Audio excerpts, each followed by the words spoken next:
할렐루야. 예, 만나 뵙게 돼서 정말 반갑고 또 기쁩니다. 지난 2월 16일 이 자리에서 첫 대면 또 말씀을 전하고 또 두 번째로 이 자리에 서게 되어졌습니다.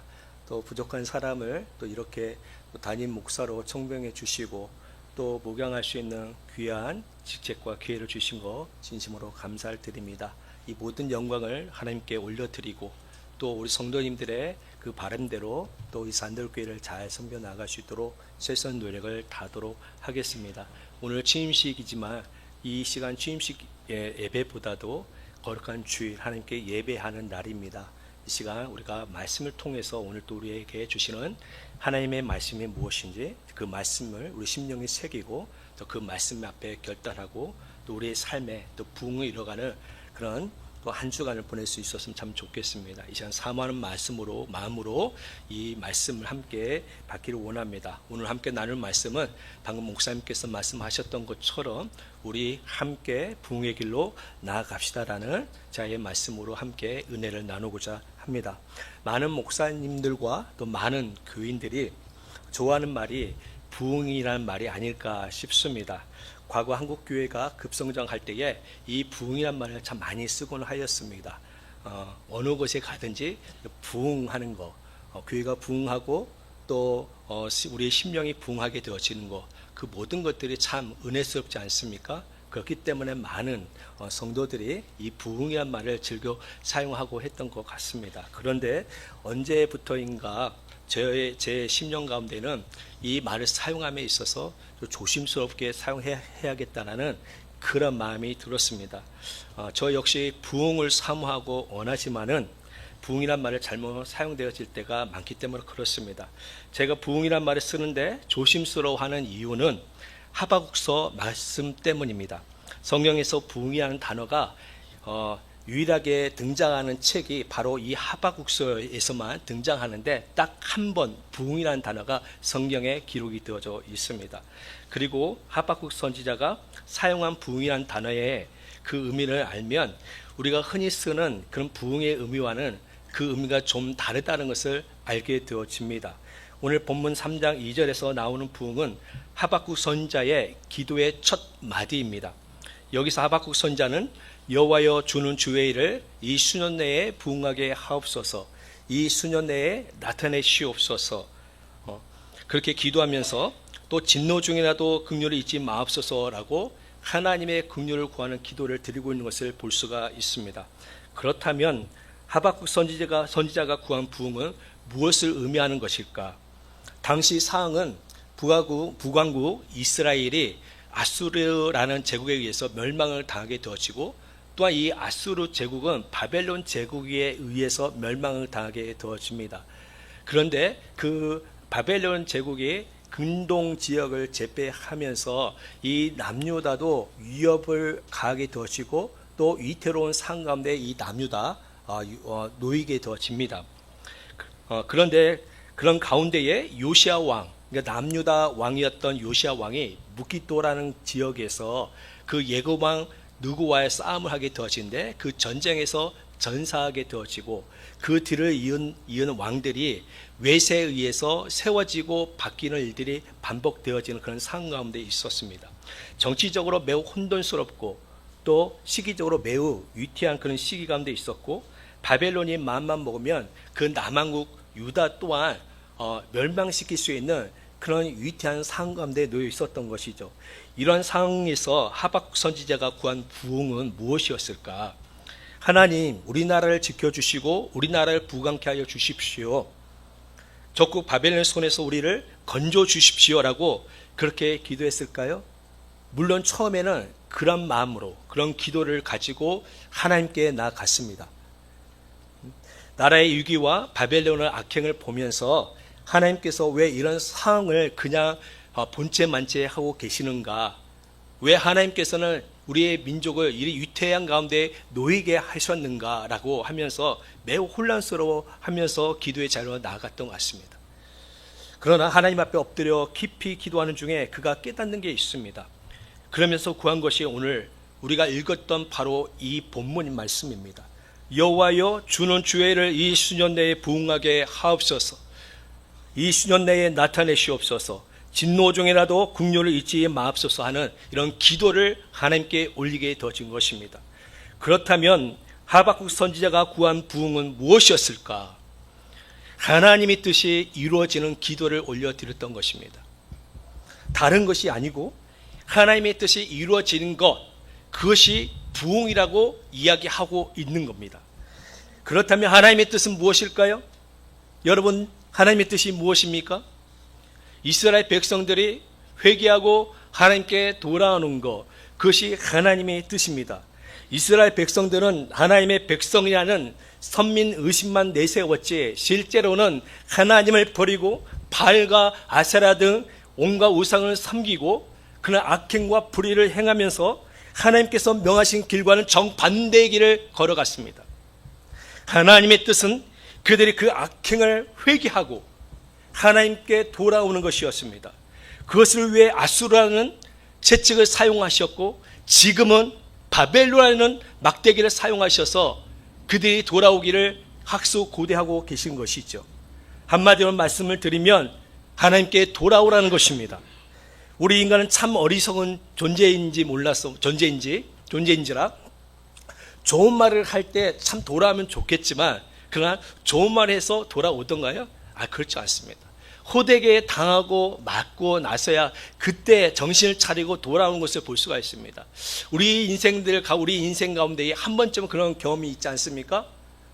우리도 하나님의 뜻대로 행하기보다도 내 욕심을 앞세워서 일을 행하다가 하나님 앞에 한번 맞고 또 하나님 앞에 돌아와서 또 정신 차려서 또 우리가 신앙생활을 했던 그런 모습들이 여러분들 한 번쯤은 다 있을 거라 생각이 되어집니다.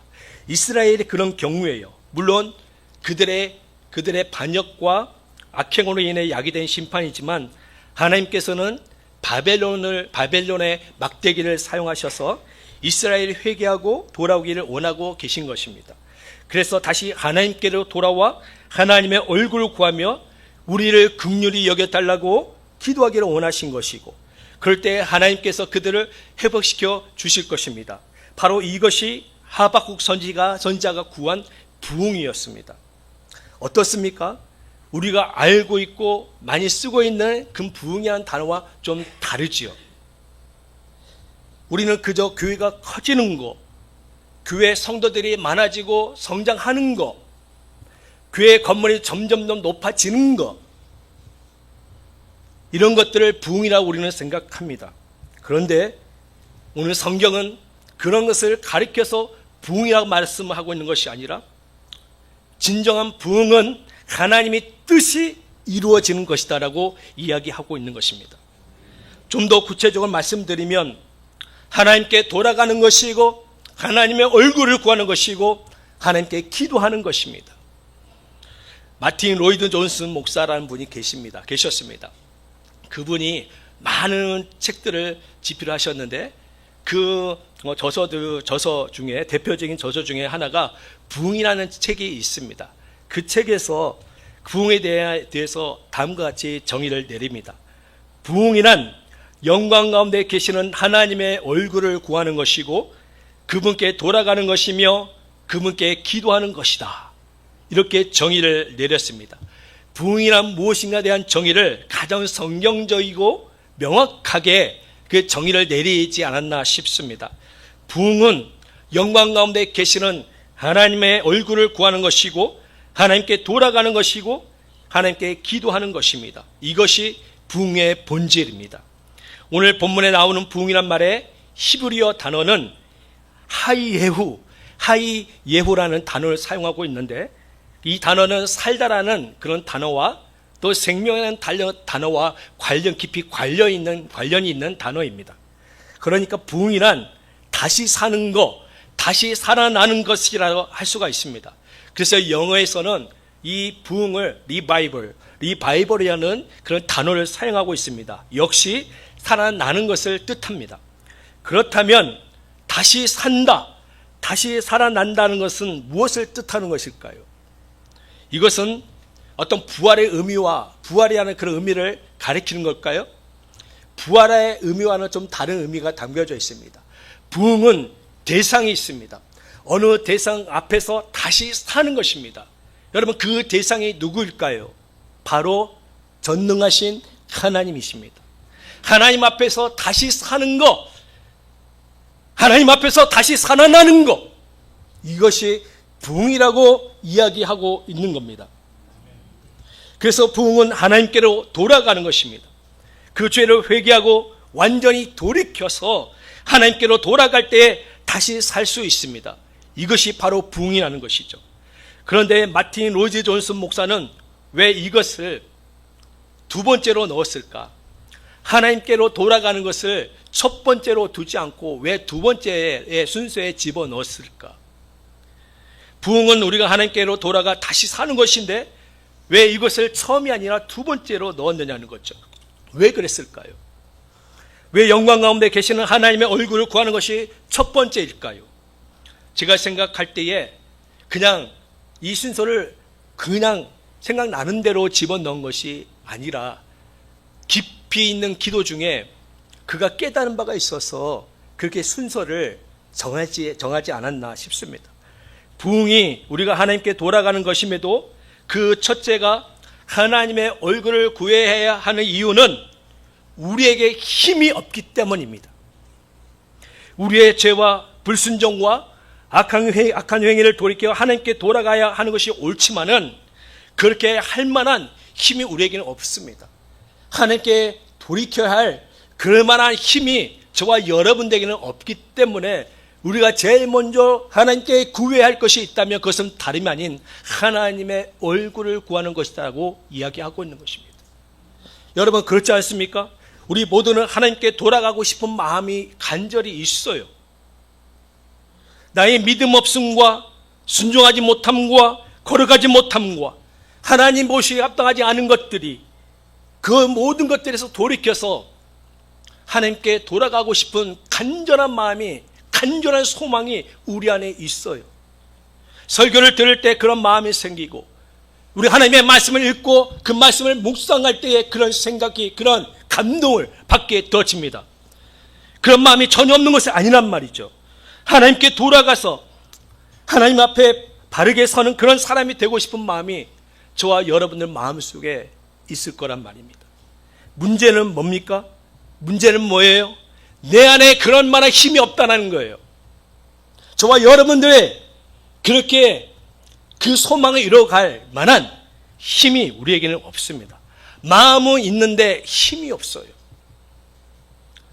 최후의 예수님께서 잡히시 전날 밤에 제자들과 함께 최후의 만찬을 하시면서 이렇게 말씀하십니다.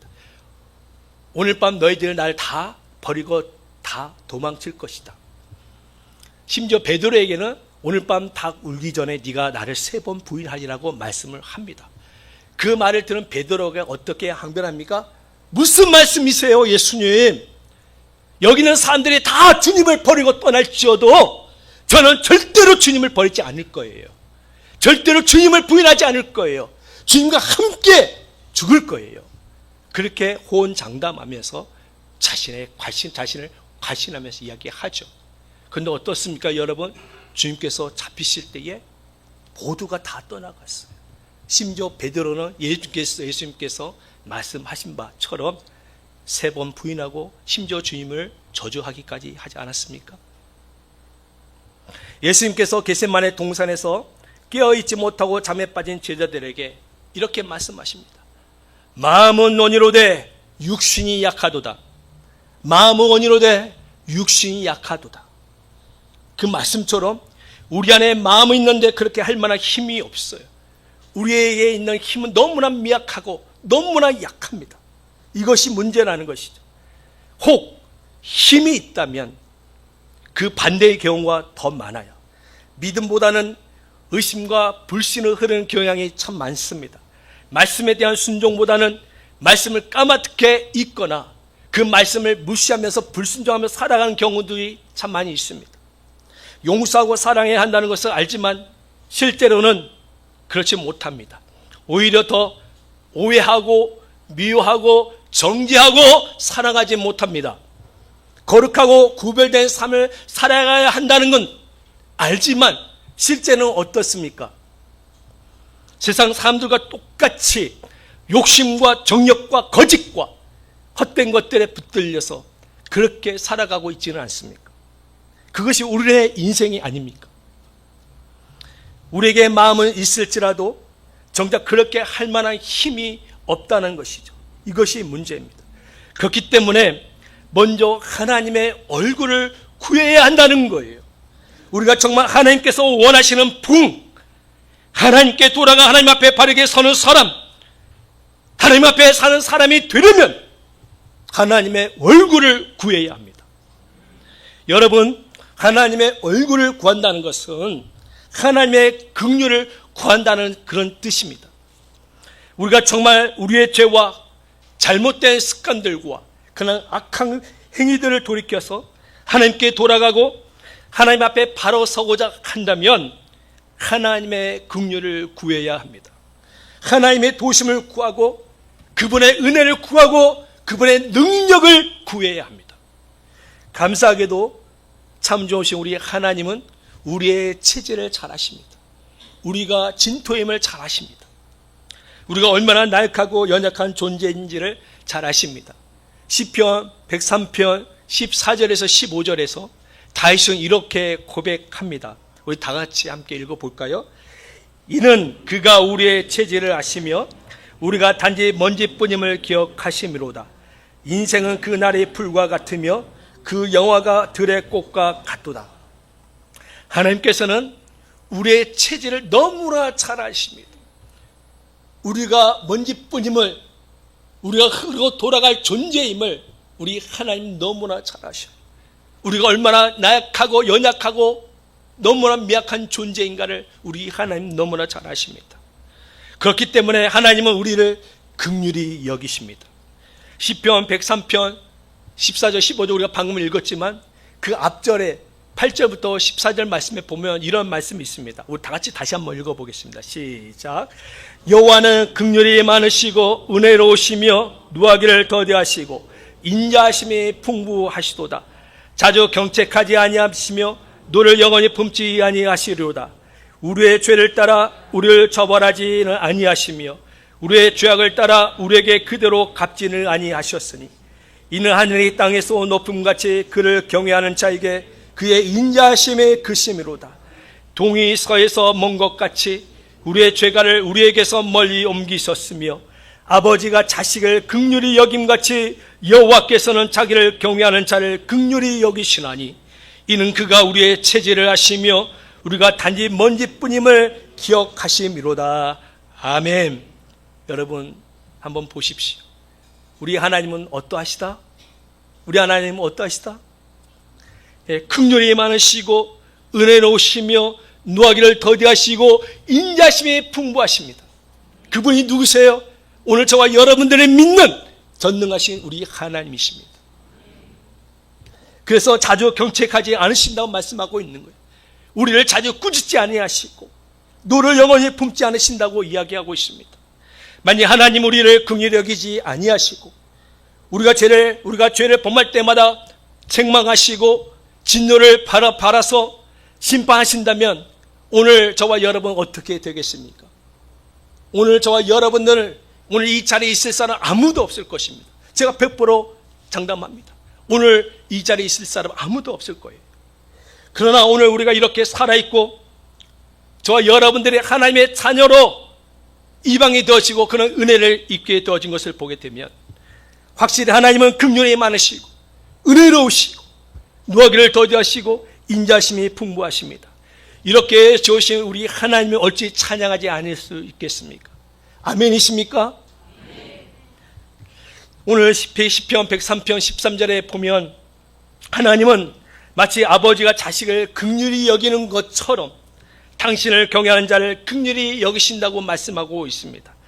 자녀를 사랑하는 부모는 자녀를 볼 때마다 늘 긍휼히 여기는 마음을 갖습니다. 사랑하는 그 자녀들이 아플 때에 여러분 부모의 심정이 어떻습니까? 자녀들이 좋은 마음과 결심을 가지고 무언가를 하려고 그렇게 예를 쓸 때에 그 모습을 바라보는 부모의 심정은 어떻습니까? 또 기특하기도 하고 때로는 짠하기도 하죠. 그런데 자녀가 무언가 열심히 했는데 잘 되지 않았을 때에, 실패했을 때, 넘어졌을 때에, 그래서 낙심하고 좌절하고 눈물 짓고 그렇게 힘들어하고 있을 때에 그 모습을 바라보는 부모의 심정은 어떻습니까? 요즘 넷플릭스에서 방영했던 복사 소가수다라는 드라마가 있습니다. 오늘 그 보신 분 계십니까? 없으세요? 여러분 한번 기회 되시면 꼭 보시기 바랍니다. 이 복사 소가수다라는 이 드라마가 요즘 우리나라에서뿐만 아니라 전 세계적으로 지금 인기를 타고 있습니다. 저는 이 드라마에 아이유 맞나요? 아이유와 박보검, 그 다음에 문소리, 박해준하는 그런 배우들이 출연해서 또 그렇게 아름답게 또 드라마를 또 그렇게 만들었는데요.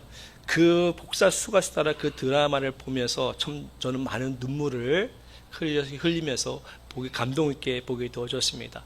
아이유와 박보검, 그 어린 소녀들이 그들의 성장하면서 겪는 그 인생살이들, 그리고 그들이 또 결혼하고 가정을 이루고 자녀들을 낳으면서 그 자녀들을 케어하고 양육하면서 그 갖는 그 희노애락. 근데 그 자녀들을 낳아서 기를 때에 그 부모가 얼마만큼 헌신하고 희생하는지 너무나 그 드라마의 고스란히 담겨져 있어요. 그래서 제가 그 보면서 저를 위해서 그게 눈물로 기도하셨던 어머니, 저희 자녀들 위해서 희생하시는 그 부모님들을 떠오르면서 참 많은 눈물을 흘렸습니다. 그게 부모님들의 마음이 아닌가. 근데 하나님께서 그런 부모의 마음으로 우리를 바라보시고 우리를 긍휼히 여기신다는 것이죠. 부모가 자녀를 바라보는 그 마음이 어떠한 마음인지 여러분들 겪어서 잘 알잖아요. 오늘 여러분들 부모님이시잖아요. 여러분들 자녀를 키울 때 어떤 마음으로 자녀를 키우셨습니까? 우리 하나님도 마찬가지로 오늘 저와 여러분들을 그런 마음으로 여러분 긍휼히 여기시며 바라보고 계시다는 사실이에요. 그리고 13절 그 말씀 속에 오늘 하나님께서는 자기를 경외한 자를 긍휼히 여기신나니 라고 말씀하면서 하나님을 경외한다는 것은 하나님의 긍휼을 구하는 자라고 말씀하고 있는 것을 볼 수가 있습니다. 하나님을 경외하는 자는 하나님을 믿고 예배할 뿐만 아니라 하나님의 얼굴을 구하고 하나님의 긍휼을 구합니다. 하나님의 은혜를 구하고 하나님의 능력을 구합니다. 그렇게 하나님의 긍휼을 구하는 자가 하나님을 경외하는 자가 되는 것이고 그런 사람을 긍휼히 여기십니다. 하나님께서는 당신을 경외하는 자, 곧 하나님의 얼굴을 구하며 긍휼을 구하는 자를 결코 외면하지 않습니다. 하나님께서는 예수님께서는 하나의 비유를 드셨는데요. 누가복음 18장 9절에서 14절 말씀입니다. 거기 그 말씀을 보시면 하나님께서 당신의 긍휼을 구하는 자를 결코 외면하지 않으심을 교훈해 주는 귀한 비유의 말씀을 들려주십니다. 그 말씀을 다시 한번 우리 함께 봉독하겠습니다. 또 자기를 의롭다고 믿고 다른 사람을 멸시하는 자들에게 이 비유로 말씀하시되 또 두 사람이 기도하러 성전에 올라가니 하나는 바리새인이요 하나는 세리라. 바리새인은 서서 따로 기도하여 이르되 하나님이여 나는 다른 사람들 곧 토색 불의 간음을 하는 자들과 같이 아니하고 이 세리와도 같이 아니다 하고 세리는 멀리 서서 나는 일에 2번씩 금식하고 또 소득의 11조를 드리나이다 하고 세리는 멀리 서서 감히 눈을 들어 하늘을 쳐다보지 못하고 다만 가슴을 치며 이르되 하나님이여 불쌍히 여기소서 나는 죄인이로소이다 하였느니라. 내가 너에게 이르노니 이에 저 바리새인이 아니고 이 사람이 의롭다 하심을 받고 그의 집으로 내려갔느니라. 무릇 자기를 높이는 자는 낮아지고 자기를 낮추는 자는 높아지리라 하시니라. 아멘. 성전에서 2명이 기도하고 있었습니다. 그 2사람이 누굽니까? 바리새인과 세리였습니다. 바리새인의 기도를 보면 의롭고 거룩하고 또 믿음이 있고 열심히 봉사하고 의를 행하기에 충분한 그런 사람처럼 보여집니다. 반면에 세리의 기도를 보면 성전 귀퉁이에서 눈을 들어 하늘을 우러러 보지도 못하고 다만 가슴을 치면서 나는 죄인이다, 나는 죄인으로서다, 나를 긍휼히 여겨달라고 기도하는 그 세리의 모습을 우리가 볼 수가 있습니다. 당시 세리는 어떤 취급을 받았습니까? 죄인 취급을 받았습니다. 그리고 세리는 죄인과 동일시했던 것이죠. 그래서 세리의 기도는 죄인의 기도였던 것입니다. 그렇다면 예수님께서는 이 두 사람의 기도 가운데에 어떤 기도에 대해서 어렵다고 하셨을까? 바리새인의 기도였을까? 세리의 기도였을까? 예수님께서는 바리새인의 기도가 아니라 세리의 기도에 대해서 어렵다고 말씀하셨습니다. 자신의 의로움을 높인 자의 기도가 아니라 자신이 죄인이라며 하나님의 긍휼을 구한 자의 기도를 주님께서는 어렵게 여겨주셨습니다. 자신의 죄인됨을 고백하면서 하나님의 긍휼을 구하는 자의 기도를 하나님께서는 결코 외면하지 않으심을 우리에게 가르쳐주고 있는 것이죠. 하나님은 겸손히 당신을 경외하는 자의 기도를 들으십니다. 자신의 죄인됨과 연약함과 무능함을 고백하며 하나님의 긍휼을 구하는 자의 기도를 들으십니다. 하나님이 우리에게 책망하시는 것은 왜 거룩한 삶을 살지 않느냐 하는 것보다 왜 나의 긍휼을 구하지 않았느냐, 왜 나의 얼굴을 구하지 않았느냐, 왜 나의 능력을 구하지 않느냐 하는 것입니다. 물론 우리는 마땅히 거룩한 삶을 살아야 합니다. 내가 거룩하니 너희도 거룩하라고 명령하셨기 때문입니다. 우리는 마땅히 용서하고 사랑하는 삶을 살아야 합니다. 내가 너희를 사랑한 것처럼 너희도 사랑하라고 하셨기 때문입니다. 우리는 마땅히 하나님의 말씀에 순종하며 살아가야 합니다. 순종이 듣는 것보다 더 낫다고, 순종이 제사보다 나으며 듣는 것이 수양의 기름보다 낫다고 말씀하셨기 때문에 그렇습니다. 그러나 정작 우리에게는 그럴 만한 힘이 없다는 거예요. 거룩한 삶을 살아야 하고 그렇게 살고자 우리가 다짐하고 결심해 보지만 어찌된 까닭인지 세상 가운데서 우리는 거룩한 삶을 살지 못하고 오히려 죄의 유혹에 걸려 넘어질 때가 얼마나 많습니까?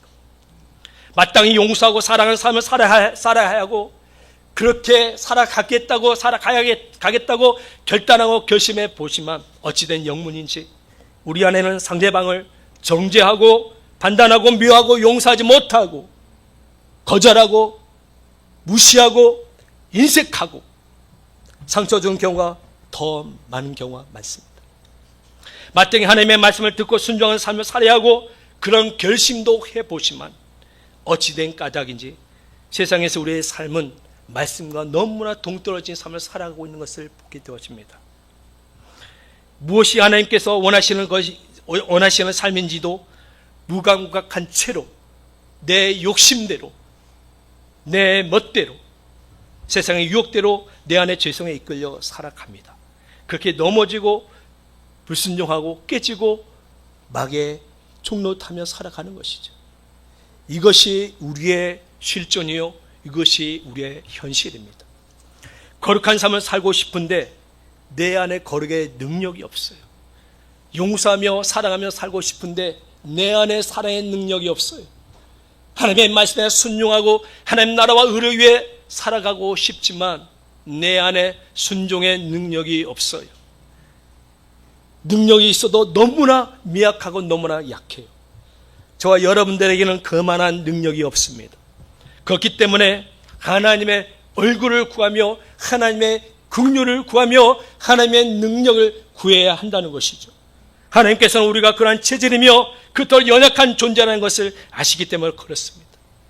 그러므로 하나님 우리에게 책망하시는 것은 왜 그렇게 살지 못하냐 하는 것이 아니라 왜 나의 긍휼을 구하지 않느냐, 왜 나의 얼굴을 구하지 않느냐, 왜 나의 능력을 구하지 않느냐 하는 것입니다. 내가 너에게 거룩의 능력을 주고 싶은데, 내가 너에게 나의 사랑으로 채워주고 싶은데, 내가 너에게 말씀에 순종할 수 있는 순종의 능력을 주고 싶은데 왜 너는 나에게 구하지 않느냐. 여러분, 하나님께서는 우리를 긍휼히 여기시고 우리를 돕기 원하십니다. 그러하기에 구하라고 이야기하고 있습니다. 우리가 좋아하는 성경 구절에 이런 말씀 있지 않습니까? 구하라 그리하면 주실 것이요, 찾으라 그리하면 찾을 것이요, 두드리라 그리하면 열 것이다. 우리 주님께서는 구하는 자에게 주신다고 말씀하고 있습니다. 나를 가까이 하는 자에게 내가 더 가까이 하겠다고 말씀을 하시는 것입니다. 그러기에 하나님의 얼굴을, 나의 얼굴을 구하라고 말씀하고 있는 거예요. 저와 여러분들은 하나님의 긍휼이 절대로 필요합니다. 저와 여러분들의 자녀들에게도 하나님의 긍휼이 절대로 필요합니다. 우리 산돌교회 공동체도 하나님의 긍휼이 절대적으로 필요합니다. 우리가 하나님 앞에 구할 것이 있다면 그것은 단 한 가지, 우리를 긍휼히 여겨 주옵소서, 우리를 불쌍히 여겨 주옵소서. 이거 한 가지라고 생각이 들죠. 마치 이 세대의 기도처럼 하나님의 긍휼을 구하는 것입니다. 우리의 영적인 문제든 삶의 문제든 내가 하는 어떤 일에서든 살기든 가정과 자녀들을 위한 일이든 건강이든 인간관계이든 그 무엇이 되었든 간에 우리가 하나님 앞에 구할 것은 결국 나를 불쌍히 여겨 주옵소서, 나를 불쌍히 여겨 주옵소서, 이것입니다. 하나님의 얼굴을 구하며 그 얼굴 빛을 비춰 은혜 베푸시고 그 얼굴 내게 향하여 드사 평강 주시고 그 능력의 오른손 나를 붙들어주시고 그 권능의 팔로 나를 붙들어주시고 그 하나님 우리 교회와 우리 성도들과 함께하기를 원하는, 그래서 우리를 긍휼히 여겨달라고 구하는 것, 이것이 우리가 진정 바라야 할 부흥이 아닌가 싶습니다. 하나님이 저와 여러분들이 긍휼히 여겨 주셔야 합니다. 하나님께서 우리 산돌교회를 긍휼히 여겨 주셔야 합니다. 그래야 해결됩니다. 그래야 우리의 문제도 해결되고 우리 안에 거룩의 능력, 사랑의 능력, 순종의 능력이 주어집니다. 그리할 때 우리가 하나님께 돌아가서 정말 하나님께서 우리에게 주신 비전과 그 꿈을 이뤄가며 살아갈 수 있는 존재들이 될 수 있는 것이죠. 이것이 부흥 아니겠습니까? 사랑하는 성도 여러분, 진정한 부흥은 먼저 영광 가운데 계시는 하나님의 얼굴을 구하는 것이며 하나님께 돌아가는 것이며 하나님께 기도하는 것입니다. 오늘 하나님께서는 이러한 부흥을 원하십니다. 우리 한 사람 한 사람이 부흥의 길로 가기를 원하십니다. 그러므로 하나님의 얼굴을 구합시다. 더욱 하나님의 얼굴을 구하며 그 긍휼을 구합시다. 예배 전에 하나님의 얼굴을 구하며 하나님의 인재를 사모하며 구합시다. 우리의 예배에서 가장 중요한 것은 순서도 아니고 예배 공간도 아니고 예배 인원도 아닙니다. 하나님의 임재가 중요합니다. 오늘 드려지는 이 예배 가운데 하나님이 임재하시는 것, 여러분들 그 임재하신 하나님에 대해서 오늘 하나님이 주신 그 은혜를 사모하며 나아가는가, 여러분 이것이 정말 중요한 거예요. 하나님의 임재가 있는 예배를 사모하십시오. 말씀 앞에서 하나님의 얼굴 빛을 구하십시오. 기도할 때 하나님의 긍휼을 구하십시오. 그럴 때 하나님의 임재를 경험할 수 있을 것입니다. 하나님의 능력이 나타날 것이고 하나님의 치유와 구원의 역사가 일어나게 될 것입니다. 사랑하는 성도 여러분, 하나님의 얼굴을 구하고 긍휼을 구하며 기도합시다. 그래서 하나님께로 돌아가고 더 가까이 나가고 하나님 앞에 바로 서고 하나님 앞에 바로 사는 사람이 되는 부흥이 우리 모두에게 임하기를 축원드립니다. 그것이 곧 우리 산돌교회의 부흥이 될 것입니다. 부흥의 출발점이 되어 주십시오. 부흥은 나로부터 시작되는 것입니다. 하나님이 원하시는 부흥이 우리 가운데 일어나면 외적인 성장은 선물로 주어질 것입니다. 예루살렘 교회가 그러했습니다. 예루살렘의 그 초대교회의 놀라운 부흥은 수적인 부흥이 먼저가 아니었습니다. 그들이 십자가에 죽으시고 부활하신 예수 그리스도를 나의 주님으로 믿고 영접하고 성령 충만하여 하나님께 돌아가 다시 사는 자들이 되었기 때문에, 다시 말씀드리면 하나님께서 원하시는 부흥으로 나아가다 보니 하나님께서 구원받는 자의 수를 더하게 하셔서 초대교회는 그렇게 급성장할 수 있었던 것입니다. 우리나라의 평양 대부흥도 회개로부터 시작이 되어졌습니다. 1907년 평양 대부흥 운동이 어떻게 출발되어졌습니까? 회개로부터 시작이 되어졌습니다. 선교사님들이 회개하고 목회자들이 회개하고 장로님들이 회개하고 모든 교인들이 회개하면서 하나님의 긍휼을 구하고 하나님께 돌아가고 하나님께 기도했을 때에 성령의 바람이 불어오게 되어준 것입니다. 그 성령의 바람이 이 전국을 강타하게 되어준 거예요. 그래서 한국교회가 이렇게 성장할 수 있었던 것입니다. 우리는 그 부흥을 꿈꾸며 나아갈 수 있어야 합니다. 우리 한 사람은 작고 우리 교회도 작은 교회지만 우리 한 사람이 하나님 앞에 바로 서고 우리 교회가 하나님이 원하시는 부흥의 길로 나아갈 때에 반드시 하나님께서는 우리의 심령의 부흥뿐만 아니라 저와 여러분들이 몸담고 섬기는 이 산돌교회를 부흥하게 하셔서 이 교회를 통해서 이 지역사역을 더 부흥의 바람을 일으킬 줄 믿습니다. 오늘 우리 모두가 그런 부흥을 사모하시고 하나님께서 그런 긍휼을 베풀어 주시기를 간절히 소망해 봅니다.